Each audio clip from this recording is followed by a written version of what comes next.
বাংলাদেশের আপডেট সংবাদে আপনাদেরকে স্বাগত। শুরুতেই সংবাদ শিরোনাম। ঘুরে গেল খেলা। অবৈধভাবে ক্ষমতা দখল করার দায়ে প্রধান উপদেষ্টা ডক্টর মোহাম্মদ ইউনূসের নামে মামলা। এই মামলার সঠিক রায় হলে ডক্টর ইউনূসকে ক্ষমতাচ্যুত করে সাবেক প্রধানমন্ত্রী শেখ হাসিনাকে পুনরায় ক্ষমতায় বসানো সম্ভব। এরপর জানিয়ে দেব প্রধান সমন্বয়ক সাজিস আলম ও হাসনাত আবদুল্লাহ সহ 6 জনকে ভিসা নিষেধাজ্ঞা।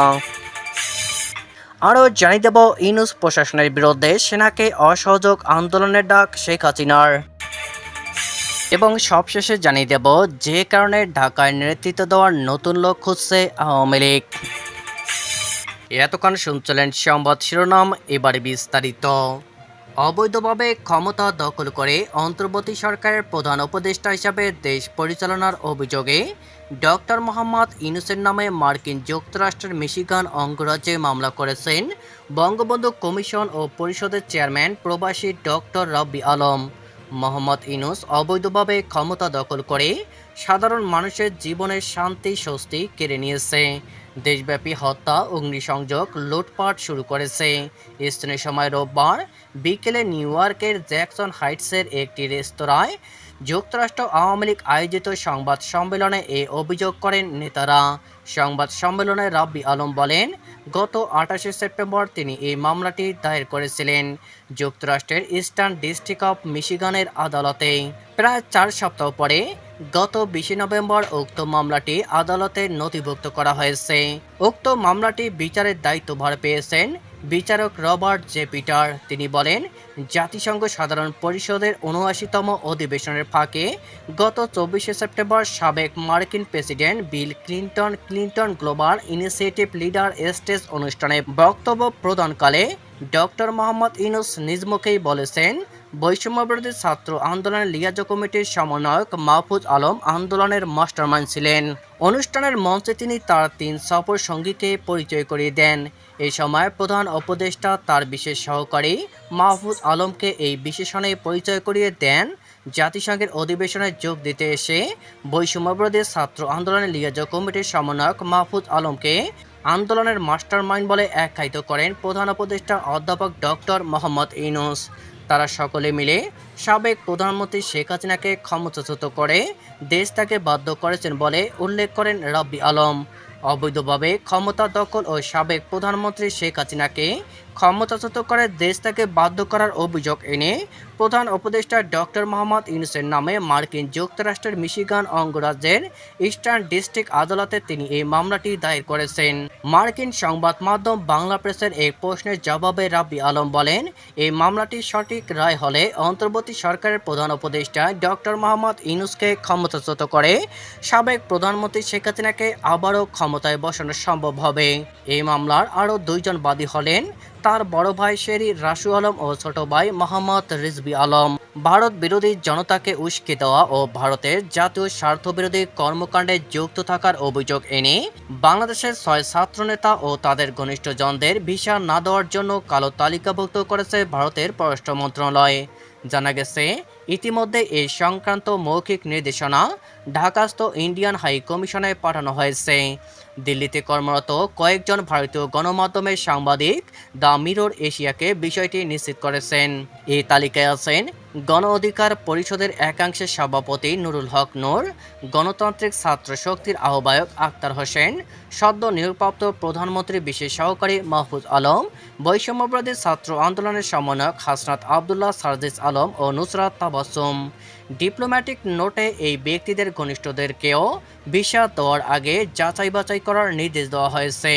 এদিকে ভিসা নিষেধাজ্ঞা নিয়ে বিস্তারিত জানতে চাইলে নাম প্রকাশে অনিচ্ছুক সরকার ঘনিষ্ঠ একজন সাংবাদিক দ্য মিরর এশিয়াকে বলেন, বাংলাদেশে ভারত বিরোধী মনোভাব তৈরির নেতৃত্ব দিচ্ছেন নুরুল হক নূর ও আখতার হোসেন। অন্যদিকে পিছন থেকে ভারত বিরোধী চেতনাকে শক্তিশালী করার জন্য কাজ করছেন মাহফুজ আলম।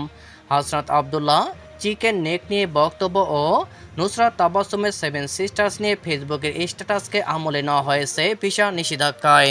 বাংলাদেশে বৈষম্যহীন বিক্ষোভে গত 5 আগস্ট শেখ হাসিনার সরকারের পতন হয়।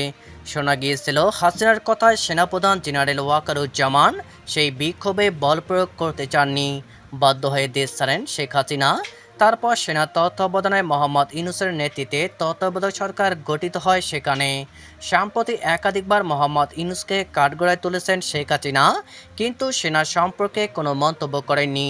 এবার সেনাকে মোহাম্মদ ইউনূস সরকারের সঙ্গে অসহযোগিতার ডাক দিলেন শেখ হাসিনা।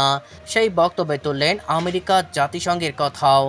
ঘটনার তুমুল আলোড়ন তৈরি হয়েছে, কারণ এখন বাংলাদেশের সেনার ভরসাতেই বাংলাদেশের আইন শৃঙ্খলা ব্যবস্থাও টিকে রয়েছে।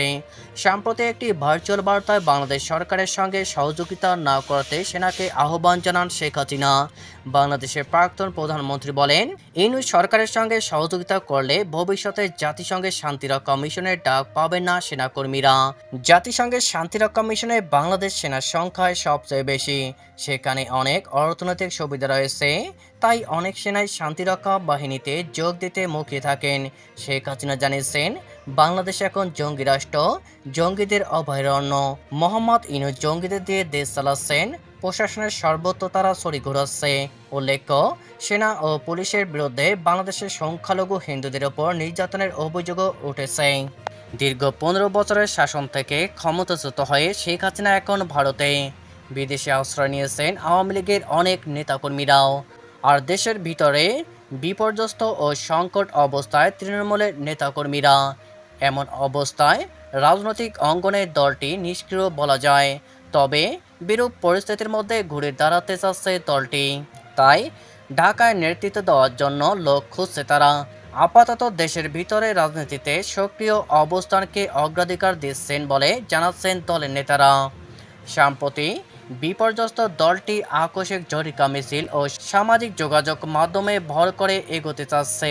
এর বাইরে বড় কোনো কর্মসূচি নিয়ে রাজনীতির মাঠে টিকে থাকার মতো তাদের সাংগঠনিক অবস্থা এখনো হয়নি।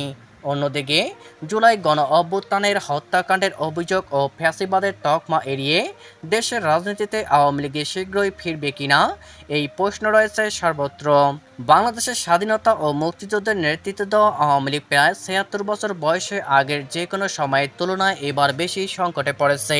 সংকটে থাকা তৃণমূলের অনেকেই বলছেন, সে সময় প্রথমে তাদের কাছে জীবন বাঁচানোই প্রধান বিষয় হয়ে দাঁড়িয়েছিল।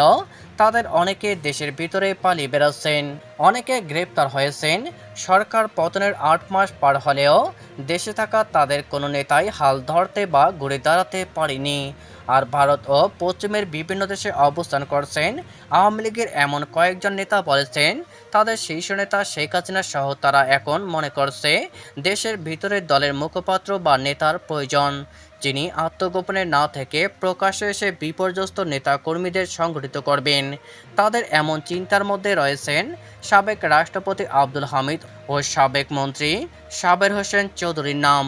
কিন্তু গ্রেপ্তার, মামলার ভয় ও প্রতিকূল পরিস্থিতিতে এখনও কেউ সাহস করে এগিয়ে আসেননি। সেভাবে বিতর্কিত নন। দলটির এমন অন্য কোনো নেতা এগিয়ে আসবেন, সে ধরনের কোনো ইঙ্গিতও মিলছে না।